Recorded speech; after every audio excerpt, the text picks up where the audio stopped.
સામાન્ય રીતે લોકો બહાર પણ ઘર જેવા ભોજનની પસંદગી કરતા હોય છે. નિયમિત હોટલનું તીખું અને મસાલેદાર ભોજન આરોગ્ય માટે નુકસાનકારક હોય છે. શહેરોમાં બહેનો દ્વારા મેસ ચલાવવામાં આવે છે, જેમાં શુદ્ધ અને સાત્વિક ભોજન આપવામાં આવે છે. મેસમાં મોટાભાગે વિદ્યાર્થીઓને રહેવા જમવાની સુવિધા આપવામાં આવતી હોય છે. પોરબંદર જેવા નાના શહેરોમાં પણ મેસના માધ્યમથી બહેનો રોજગારી મેળવે છે અને લોકોને શુદ્ધ અને સાત્વિક ભોજન પીરસે છે. ગુજરાતીઓમાં તેમાં ખાસ કરીને કાઠિયાવાડી ખાણાપીણીના શોખીન હોય છે. બજારમાં કાઠિયાવાડી, ગુજરાતી, પંજાબી તેમજ ચાઇનીઝ ભોજન મળે છે અને મોટાભાગે શનિવારે અને રવિવારે લોકો હોટલનું ખાવાનું પસંદ કરતા હોય છે. પરંતુ નિયમિત આ ભોજન આરોગ્યને નુકસાન પહોંચાડે છે. ખાસ કરીને નોકરિયાત અને વિદ્યાર્થીઓને નિયમિત હોટલનું ખાવું પરવડે નહીં, કારણ કે હોટલનું ભોજન તીખું અને મસાલાવાળું હોય છે, જે આરોગ્યને લાંબા ગાળે નુકસાન કરે છે. આથી નોકરિયાત અને વિદ્યાર્થીઓ બહેનો દ્વારા સંચાલિત મેસનું ભોજન પસંદ કરે છે. પોરબંદરમાં મેસ ચાલે છે. મંજુબેન મોઢા નામના મહિલા છેલ્લા 22 વર્ષથી મેસ ચલાવે છે.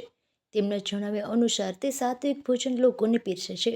માત્ર 90 રૂપિયામાં અનલિમિટેડ ભોજન આપે છે, જ્યારે ટિફિનના માત્ર ₹120 જેવો ભાવ છે. હોટલમાં હાલ છૂટક થાળી આપે છે, તેમાં પણ સામાન્ય રીતે ₹110 જેવો ખર્ચ થાય છે. તો અનલિમિટેડ થાળીનો ભાવ ₹160 થી ₹200 જેવો જોવા મળે છે. પરંતુ મેસમાં માત્ર ₹90માં અનલિમિટેડ ભોજન મળે છે, જેના કારણે બહારથી અહીં નોકરી કરતા અને એકલા રહેતા નોકરિયાત મેસના ભોજનથી પસંદગી કરે છે. તો વિદ્યાર્થીઓ મેસના ભોજનનો સ્વાદ માણે છે. મેસના કારણે મહિલા પગભર પણ બને છે. હું 22 વર્ષથી આ ટિફિનનું કરું છું. શુદ્ધ શાકાહારી, એક કઠોળ હોય, એક લીલોતરી હોય, દાળ ભાત, બટેટાનું શાક, પછી ગોળ, ઘી, લસણવાળી ચટણી, જેને જે ખાવું હોય શુદ્ધ અને શાકાહારી હોય છે. અને અમારે આમાં 9 તો ઘર નભે છે.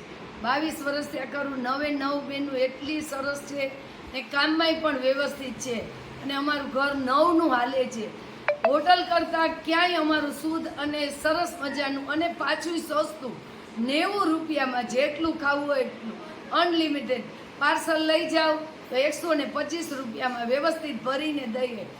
2 પાર્સલ લઈ જાય તો 3 વ્યક્તિ આનંદથી જમી શકે એવું આપીએ છીએ. ખાસ કરીને મસાલાનો ઉપયોગ કઈ રીતે? મસાલા તો હું ઘરે જે વરસ આખાના દળી લઉં સિઝનમાં. કોઈ બહારની વસ્તુ લઈ આવીને કરવાની જ નહીં.